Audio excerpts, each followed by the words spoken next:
Put your faith in the light. Hello guys, welcome to another one of my videos. This is Lightblade. Well guys, in this one we are going to continue our PTR testing. This time we are going into a Throne of the Tides. Yes, the Cataclysm dungeon is up for testing for Mythic Plus. And well, what I can say of this dungeon without spoiling the rest of the video is that it's a fun place, but you're going to get a bunch of surprises. So for this run, we are going to be using this build. It's a pretty simple Temple Strikes build. You can find it in the description of the video. I'm using Temple Strikes because I'm more comfortable with this doing the testing. I'm sure you can make it work with a Crusading Strike build as well, just swapping some small talents around. And well, with that being said, let's start with the video. Okay guys, here we are in Throne of the Tides. So basically for this dungeon, Blizzard went in and changed almost everything from this place. From mobs, mob position, boss abilities, almost everything of this place has changed a lot. And it's a pretty challenging dungeon. Even though this is just a Fortified 20 key, it was, we didn't time it, but we at least finished it, you know? So we can see all the mechanics and all the things that changed. Okay, so first, we're doing a big pull here with Lust and everything. These mobs are especially annoying, the Oracle casters, you know, those guys spam cast Healing Wave. It does like 30% of the mob's health and heal, so you want to kick that as much as you can. The other mobs don't do much except these vicious snapdragons. They fixate on someone and try to like kill them, you know, they leave a very nasty bleed, but there was only like 2 of them in that pack, so they're not very dangerous. Here we got 2 oracles. You're gonna see them cast their bolts, and also they're gonna start spam casting Healing Wave, which is really annoying. You need to have a lot of kicks for this. Kicks, stuns, blinds, anything you can use, you know, like prot pallies are going to be really huge here. Also demon hunters are really good because of the Sigil of Silence, you know, or just the demon hunter in general because they have a lot of stuns. The Najatar Sentinel puts a debuff on someone that makes them drown. So I did try to use a little item called the Diving Helmet. It was a consumable from BFA that used to prevent drowning effects. It didn't work, by the way. I used it and it's in previous runs and the thing didn't really work. So yeah, you can't really cheese the crushing depth cast with that. The healer just has to remove the debuff over healing the target. You see there, I'm trying to help with like Words of Glory to heal, but the heal absorber is so chunky, you know, like laying on the hands barely gets through it, and that's a huge heal. So yeah, probably gonna have to like help your healers out there, or get a healer that has really good single target heals. Okay, next up here is they added this mob, you know, this is a mob that's similar to Commander Shivara if you played BFA. It's one of those new Naga models. This guy just does that frontal acid barrage, and then it throws a big area of that big area of the Nile, you know, that big green circle. You don't want to stand that, or you're probably going to die. After that, the mob is not very dangerous, doesn't seem to do a lot of damage to the tanks, it just does that frontal cast. And yeah, it's pretty much tank and spank. It also came with 2 of those snapdragons that you saw at the start. Also not very dangerous because there's only 2, you know, you can just stun them and you should be fine there. This mob takes a while to kill because it's similar to like a mini boss. It has a ton of health. There is no way to like go around this, I think, so probably you're just going to have to kill it every run. But there's something interesting they did here. A lot of people were talking about the elevator boss, you know, how are they going to implement that to Mythic Plus, because that was very annoying in Cataclysm. Well, basically they won't. The elevator boss is gone, and now you just press a bubble and you teleport to the up part, you know. A really simple solution. I think it was one of the best solutions they came from, you know, because waiting for the elevator and all those things was annoying, especially in a time setting like Mythic Plus. Here we're gonna do another pretty decently big pull. These invaders don't do much, they're just normal mobs that let's just auto attack. Here we're gonna get oracles and witches. The witches do lightning bolt casts. They hurt pretty badly, so try to interrupt those, but always try to focus on the oracle. The oracle is the one that's going to do the most annoying cast because it keeps the other mobs alive, you know, and it heals them and it spams that thing a lot, so you need a lot of kicks on that. Other than that, most of these mobs are just tank and spank. You have one of those sentinels that's going to do crushing depths. I got it here, and I know my healer's not going to do anything, so I just bubble, you know, to save myself, because I see he's dying, I'm dying. I don't think he can save anyone. I don't have lay on hands until just this second, so yeah, we just have to do it without that. After that, we the healer just comes back, I think, and we end up killing the pack. Here you're gonna see the strength of this absorb shield. I think I'm gonna get it one more time. Yeah, I'm gonna get the absorb shield. So look, I'm gonna use my lay on hands. I'm a pot, that's a pot, a flash of heal, and a lay on hands, and then I could remove the shield, you know?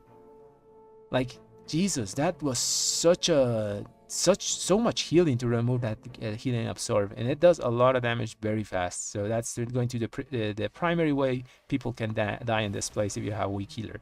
Here we're gonna have our first wipe. We kind of do a bad pull here. I think something bounces to the other pack and we end up pulling too big, and I just get one shot because I have aggro, you know. After that, the whole group dies, and well, basically everyone dies, you know. So I'm just gonna fast forward to when we regroup and pull the pack again. Okay, so we rest and everyone's here. Now we're going to do this pull again, you know.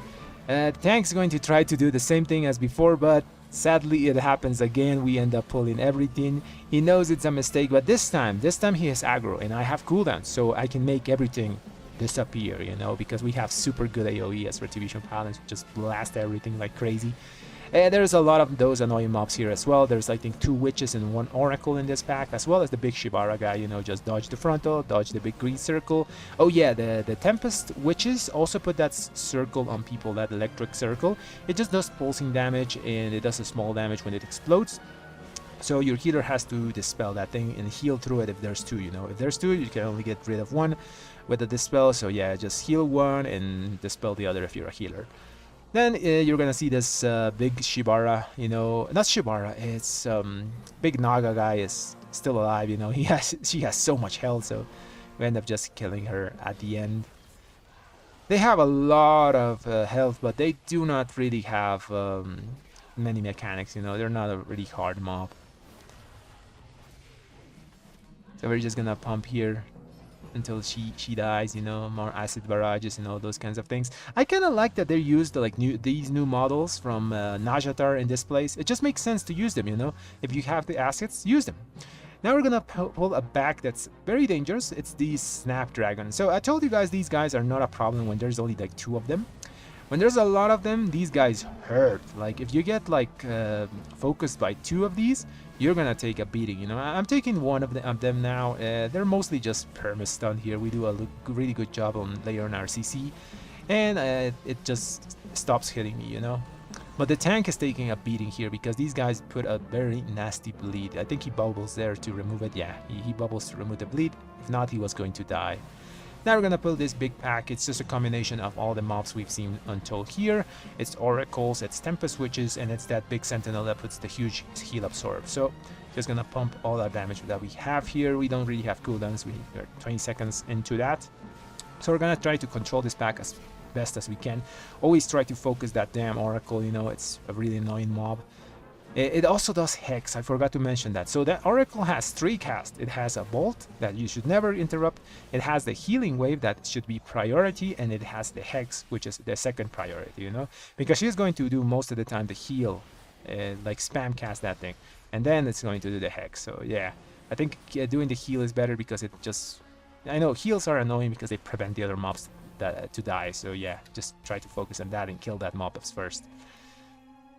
And yeah, we finished that pack. Sadly, our hunter died. I think he had the healing debuff. Our healer was like struggling a lot to get through that absorb shield. I try to help in what I can, you know, but sometimes I stop paying attention and people die because I'm not Word of Glorying them.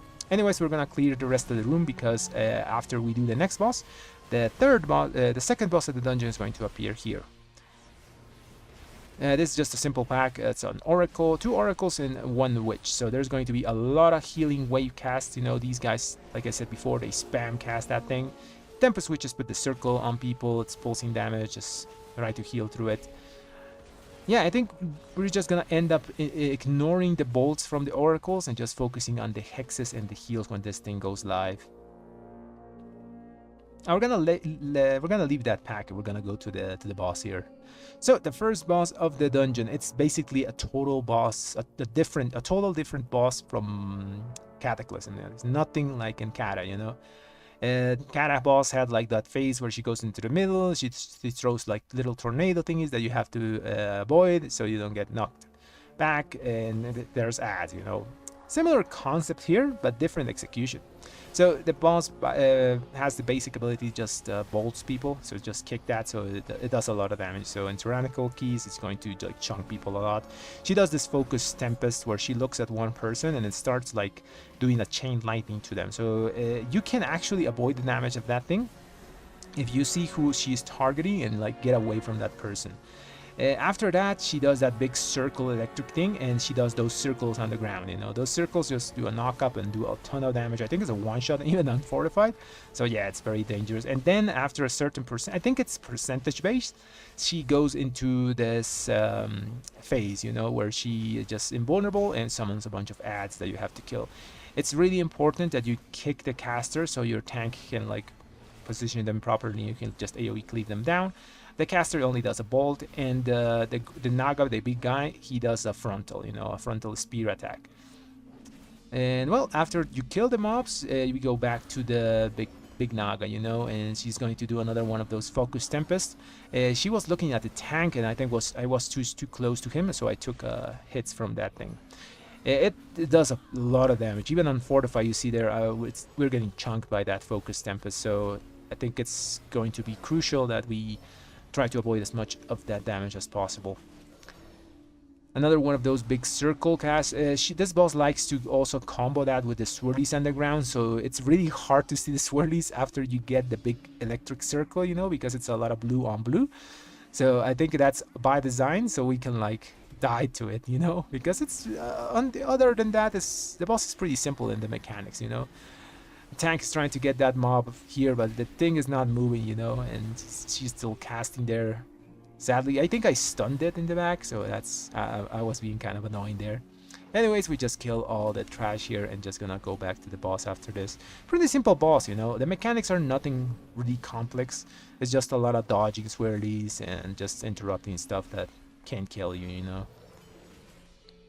Other than that, retributions are going to do really fine here because we have a lot of like AoE avoidance, you know, and a lot of these fights have a lot of AoE damage. For example, this Focus Tempest is considered AoE, so Sanctified Plates is doing work here, Avoidance, if you have it, is going to do work here, and Obdurancy is also going to do work here if you pick that extra 2% damage reduction on AoE abilities. So yeah, we're pretty set on defensives as Retribution Paladins. We should be able to survive anything up to this place. Even that big circle is the AoE damage, so we're pretty set on survivability on this boss fight. As you can see, nothing really complex, pretty simple, but it's totally different than the fight that was in Cataclysm. Now we're going to go to the next boss. So it's a boss immediately after another boss, you know. There's the famous Ozumat cinematic, you know, where the tentacles and all those things go away, but we are not gonna see that.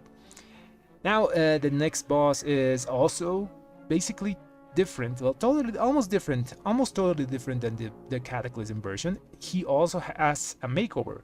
You remember this boss in Cataclysm? It was just a normal faceless one. Well, they used the big void creature from a BFA model to depict him this time, you know. It's no longer just a random faceless guy, it has a unique model, so that's pretty cool, you know. So we're gonna pull this triple pack on top of the boss. I thought it was a bit ambitious because our group was kind of struggling with damage in certain parts, you know. So, but I think we just pulled it off, you know. We just do big damm. Hunter popped up there. That's pretty nice to see, because he was kind of dead on most of the fights. So the mechanics of this boss, as in the Cataclysm fight, he's going to put swirlies under you and put that black thing on the ground. But unlike Cataclysm, eventually he's going to make those swirlies become blobs, and those blobs are going to go after people, you know, and the damage under them is still ticking. So if the blob is on you, you're going to take massive amount of damage. It's that Fissure cast, by the way, that puts the stuff on the ground. And he also does a frontal attack on the tank. You don't want to be close to the tank because of that. And he also does that shockwave knockback. Try to position yourselves on a wall so you don't get blown up too far away, you know, if possible. If not, it's fine if you can like just don't get knocked off too far away. Okay, oh yeah, by the way, the knockback also leaves a dot, so your healer has to actually heal after that. And we can see here another one of the phases where he summons those little blobby thingies. Control on these mobs is going to be essential, you know. They seem to be able to get slowed, and they can also be like knocked back and all those kinds of things. So those classes with those utilities would be pretty useful in this fight. Even the boss kind of helps you, you know, because he does sometimes his knockback while in the middle of the blob phases, so you can get like a big push to get far away from the blobbies if you don't have any mobility, if he's doing that. Just remember to have like your health in a pretty good spot so you don't take too much damage from the knockback. Other than that, pretty straightforward mechanics, pretty simple boss fight. Tyrannical is probably going to be a bit more dangerous. There I get knocked back plant thingy, you know. I thought I was like caught, like trapped, but I wasn't, so everything fine.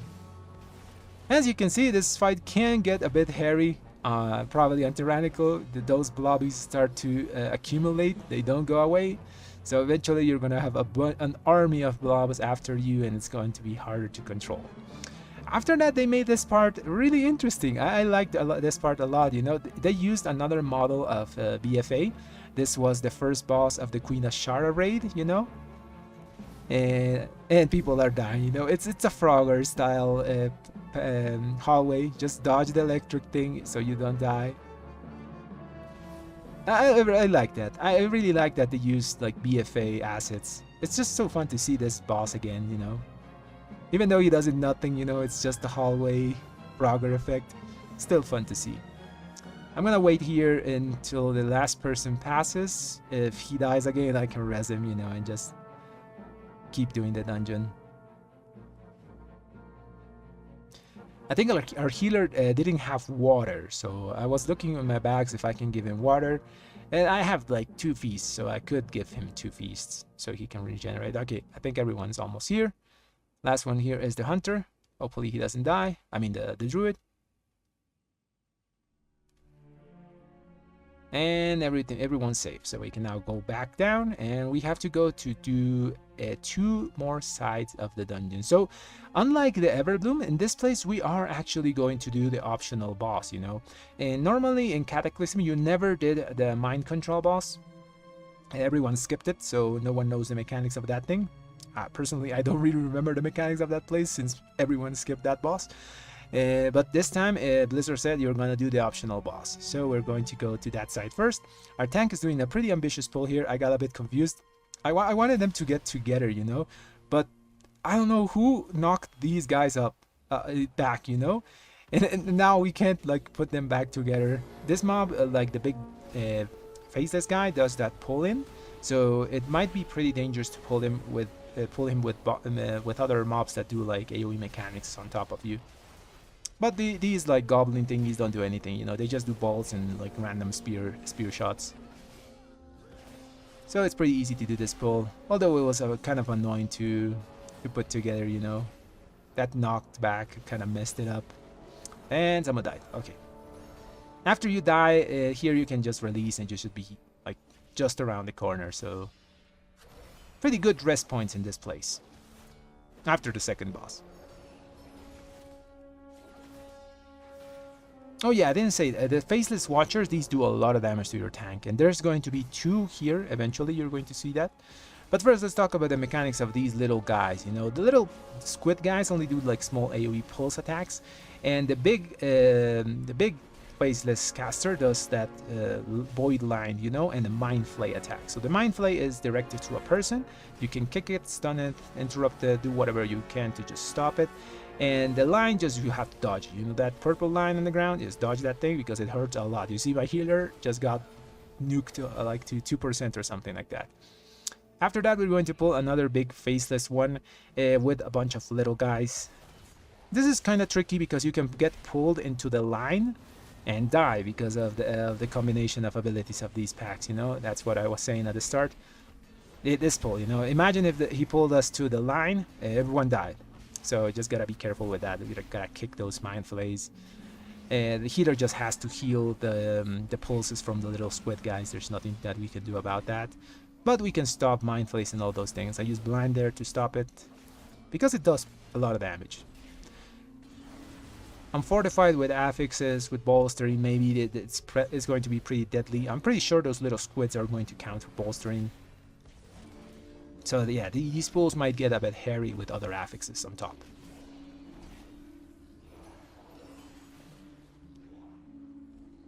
Here we have 2 seers, and I think we're just gonna do them just alone, or no. I think yeah, we're gonna do them all together, all 4 together. So there's 2 big faceless watchers and 2 faceless seers. You know, so we gotta kick the 9th place. We also have to be careful with the lines and also the pullbacks. So these 2 big faceless watchers don't ever do the pullbacks back to back, you know. They always give you some time to reposition and move around. I think that's by design, so that's pretty good, you know, because if they like comboed you together, both of the pulls at the same time would be pretty unfair, especially if you play them with these seers, you know, you get pulled into line and just everyone gets one shot.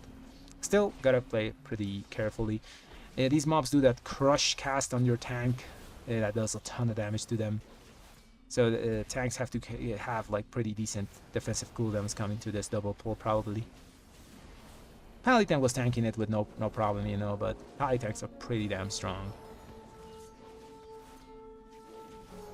Okay, and finally we go into the mind control boss, but it doesn't really have mind control, by the way. That's like a twist. This boss used to have a mind control effect. It no longer has it.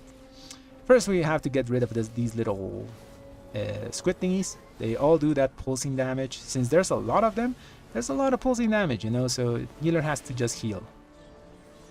You can stop the pulsings with stuns and all those things, you know, so try to use your AoE CC. And now we're going to do to the boss. So, surprisingly, this boss is one of the easiest mechanically. It does nothing. It barely does anything, you know. So he does put flame shocks on people that your healer has to either heal or dispel. So I think dispel is the better option. He summons these totems that dive really fast, and we couldn't really see what they did, you know. I guess they explode or something when they are left unchecked, but they didn't seem to do anything to us. Other than that, he puts that ground effect on you and it follows you around. You just move around, you know, like try to stutter step so you don't like spread it all over the place, but it's a pretty simple thing to avoid. And he just repeats those 2 abilities, you know. He summons the totem and he puts the ground on you, and also those lava shocks. The lava shocks actually hurt a lot, probably going to be a lot hairier in Tyrannical, because I got like lava shocked twice in a row and my health like dipped really hard. So if that happens on a Tyrannical key, I probably would be dead, you know. So try to, like, if you have self heals or anything, top yourself off, you know. There I get the lava shock. It's ticking, it's still ticking. I don't get it removed, and he's gonna just, I think, lava shock me again. Yeah, and my health dips a bit. These effects like avoidance or Retribution Paladin avoidance doesn't actually do anything to help us because they're like AoE effects. I have to click my potion because someone gave me the other potion, you know. There's a new potion that instead of healing up front, it heals you a bit and then heals you more. It heals you more over time, you know. So this is the main mechanic of the squid phase. When you get the main boss down a certain percentage, the squid thing appears, and the only thing he does is basically that, you know. He does like those mind spites to someone in the group randomly, just random group damage, and he eventually casts that AoE effect that you have to LOS. And yeah, that's pretty much the fight. I was expecting something a bit more complex, you know, because this used to be the mind control boss, but didn't do any mind controlling or anything, or I didn't see it, you know. So now we're going to go to the last phase, or well, last wing of this place, which is the Ozumat wing. This wing has pretty deadly mobs, by the way. The mobs here are those like goblin thingies, and there's those big elementals that you're going to see. And there is a dispel that we can use our disease dispel in this place. It's going to be pretty handy probably on bolster weeks or like high fortified, because these mobs are going to start to hurt on those difficulties. So this in these goblin packs we got aqua mages. These aqua mages just do a cast that is pretty long, so try to interrupt the stun it, AoE stun it, do whatever you can. The big elementals do the swell cast and just do AoE damage to the whole group. And yeah, that's pretty much it. The hunters just throw spears and just jump around, so not really a dangerous pack, but kind of annoying because of the jumping hunters, you know, because you can't really AoE them down efficiently.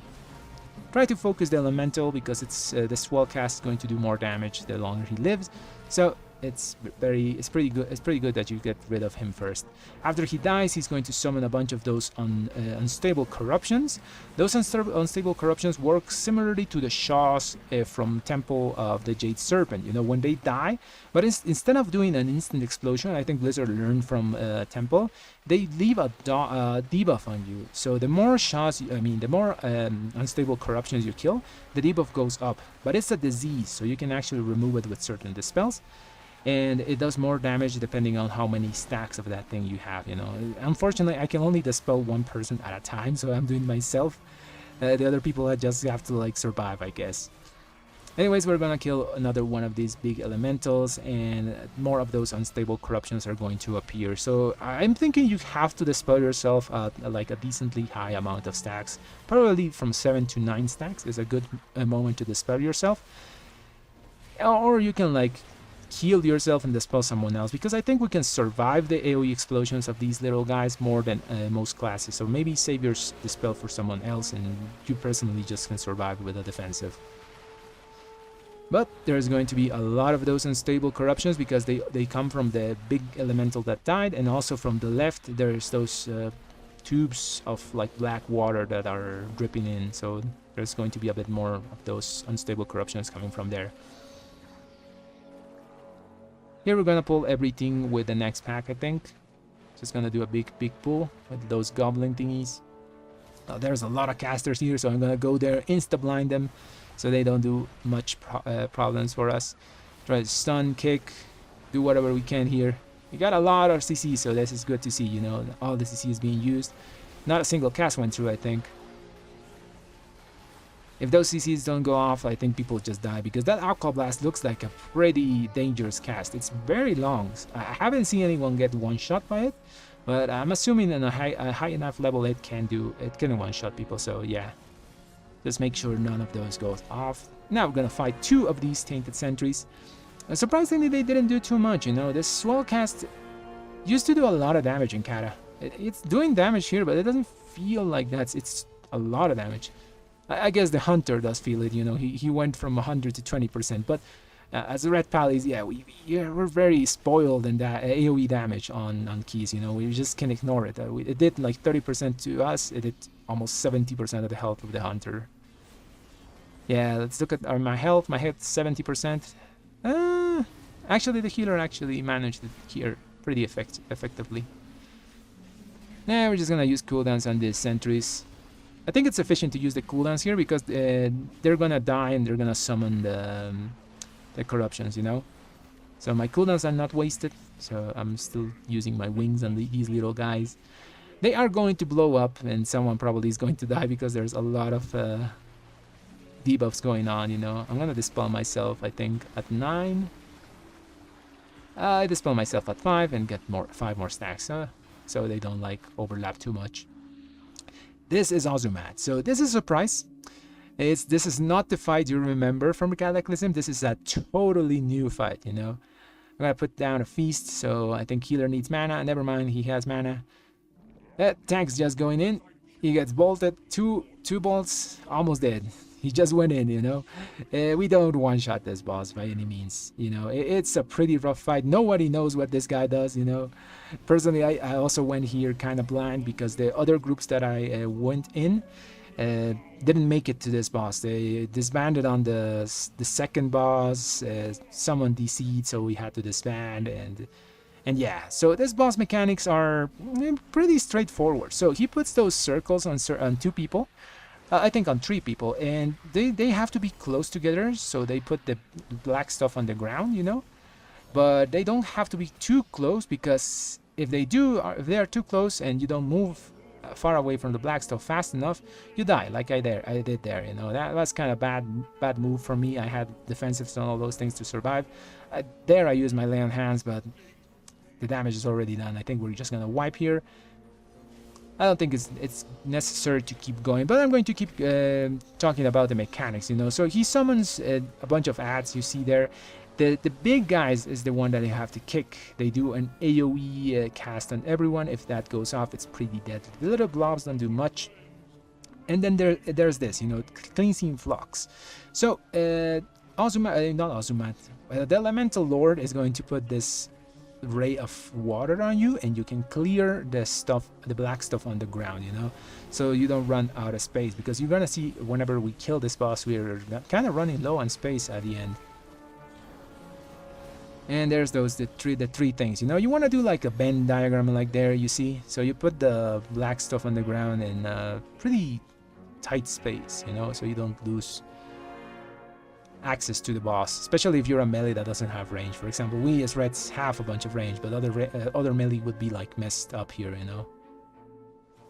We're just gonna die here. Call a wipe. We're gonna do it again. And let's fast forward to that attempt. Okay, here we go. Attempt 2. This time we do kill the boss.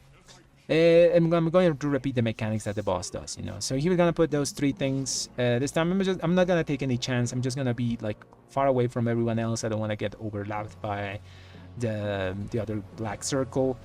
Just gonna do damage to him, and I use the water mechanic to clear up this space. I think not everybody knew what to do with that water mechanic, you know. On our first try, then we're gonna do the elemental trash. We're just gonna kick it. Having a prot pally in this place is just so good, you know. They can just do most of the kicks by themselves. Pretty useful. Here we're gonna do a Venn diagram, so we leave the black stuff in a very tight space so we can clear it with the water. There we got the water, and you get to cleaning up the black goo. The boss does that roar cast that just does damage and puts a debuff. I get stuck here in that little ledge thingy, you know, and it's kind of annoying. You're gonna see me getting stuck on like weird stuff here, like that coral on the right of me. It's going to be fairly annoying, you know, that some of these things get you stuck. Not now, but you're gonna see it eventually. Okay, so yeah, this boss does a lot of damage. Now it's my turn to clear the stuff on the ground. He's gonna summon more ads, so we have to take care of that. The kicks... There, you see, I got stuck in that little coral thing on my left. maybe not put that coral in the middle of the boss fight, you know? It's just kind of annoying. I could have died there. Okay, we clean up the ads, and the boss is almost dead. This boss is a two-phase fight, but the second phase, to be honest, is just a kind of a joke phase. I don't think anyone can die there. You're gonna see it when we kill the boss. Gonna get cleaning up some of this black goo, you know. Gonna finish up the ads. Someone died, so we got 3 wings, and now we have normal wings. Boss is almost dead, so I'm just gonna focus on killing him so we can see the next fight, the next phase. As you can see, the fight can get a bit messy. We're running out of ground because we didn't clear well enough. But the boss is basically dead. So now we're going to go to the second phase, where the Elemental Lord is going to empower us, and we can hit Ozumat. He does throw stuff around, but I don't think it can kill you, because you can see my health. I have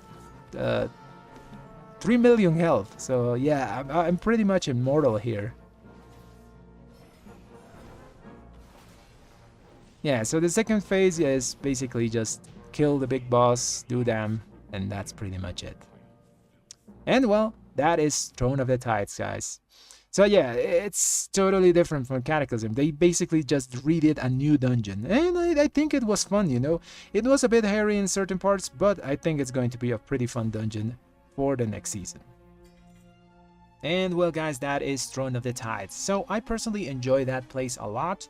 I like that the place has a good balance between hard encounters with easy encounters. You can see that some of them have more mechanics than the others, and that's good, you know. You want your players to be engaged in one part, and then you can chill and move on to the next one, you know.